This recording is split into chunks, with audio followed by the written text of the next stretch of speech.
My very first computer. I love this computer. It was a Radio Shack TRS-80 Model 1. It obviously black and white back then, no color at all. I didn't even have a disk drive when I bought it. I had an old tape deck, and you would load the programs in with a tape, and about once out of every 10 times it actually worked. And the same thing, if you wrote a program, you would write it to the tape drive, and it would work. And the first program I wrote on that computer, this is a really funny story, was a spelling program.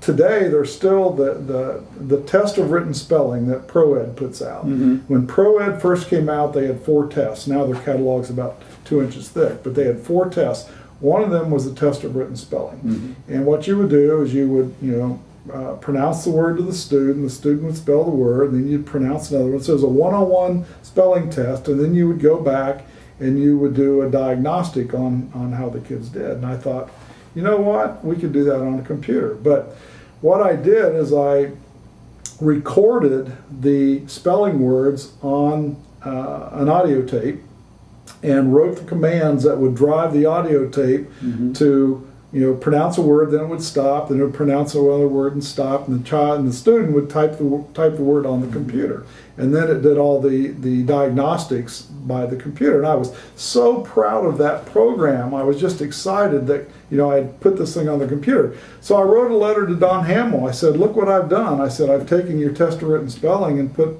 it on the computer.